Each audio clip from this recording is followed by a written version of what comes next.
Hey everyone, welcome back to Psyched About Life, where we talk about psychology, life, growth, and personal development.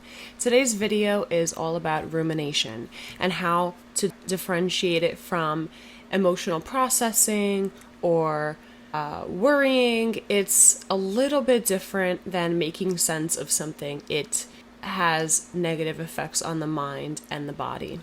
And we're going to figure out how to differentiate, helpful tips in looking at signs and symptoms, and how to cope with the urge to experience this rumination. So before we get into the gist of how to differentiate rumination from a more broad emotional processing, we're going to look at the definition. So it involves repetition, passive thoughts focused on causes and effects of stress or some sort of distress.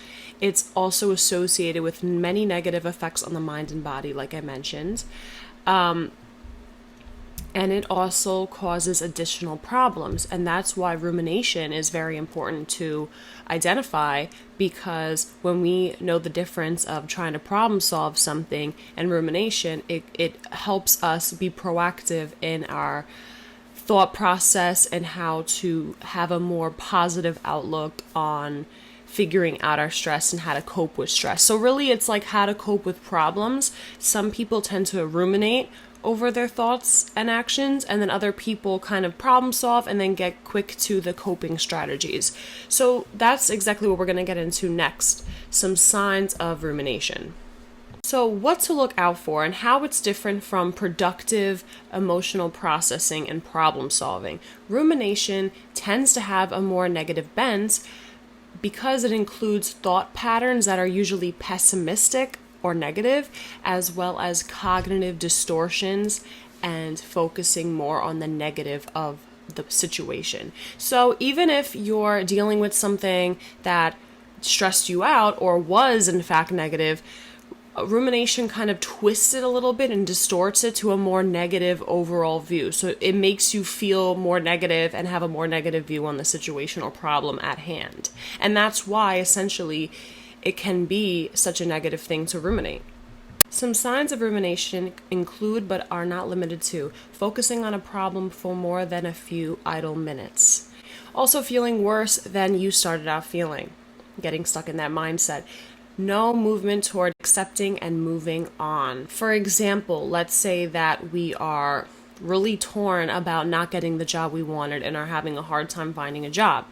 Signs of rumination would be staying in that cognitive mindset of, oh my goodness, I'm having such a hard time, but then not being able to find a solution and not being able to cope effectively can keep you stuck in that ruminated state of mind and feeling worse than you originally started feeling when you were beginning your job search, right?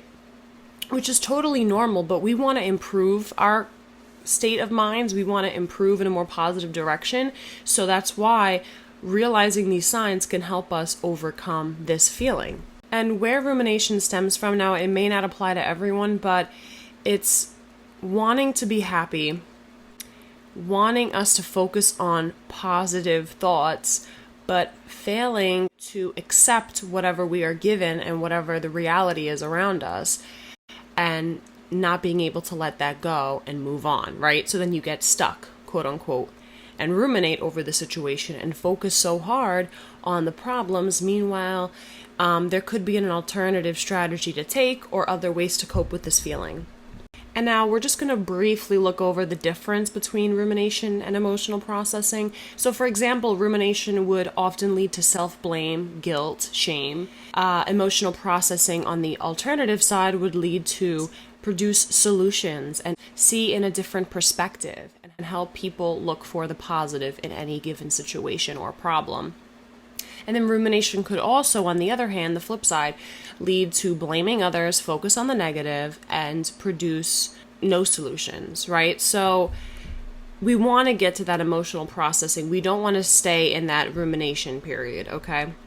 We don't want to get stuck in that negative pattern of thinking. Now, this could also stem from traits like neuroticism, perfectionism, also poor self-esteem, just dealing with a loss of a job or a breakup, a traumatic event, worrying about someone's health condition or something that is happening that is really stressing you out, you or a relative or someone close to you.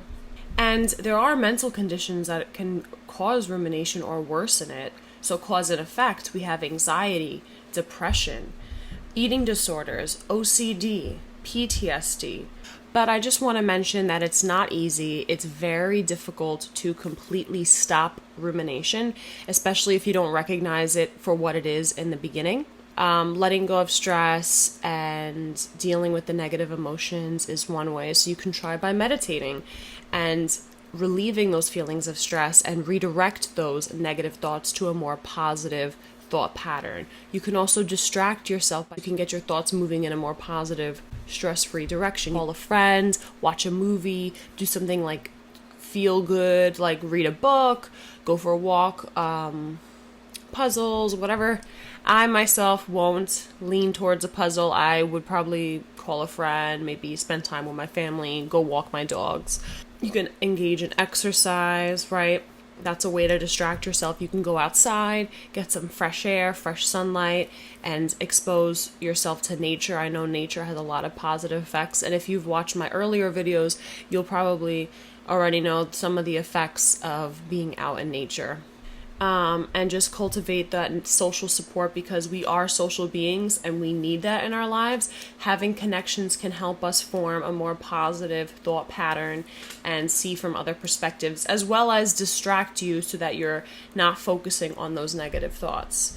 Also, CBT, cognitive behavior therapy, can help with that negative thought pattern and provide you with other modes of getting that positive thought pattern happening, and as well as new ways of coping. And that's it for today. I hope you guys enjoyed this video on rumination. It was a pretty introductory level, I would say. It's not extremely in-depth, but I hope that you guys enjoyed, and thank you so much for watching. Please like, share, comment, subscribe, hit that bell notification button. I know I sound like a robot, but whatever.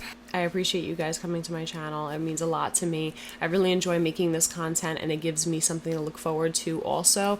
I love psychology, and I love talking about all of these topics. So please comment down below if you have any other suggestions. I plan on doing a video on how to sound more confident and speak confidently. Also, I don't know. We'll get into it. But thank you so much for watching. Bye.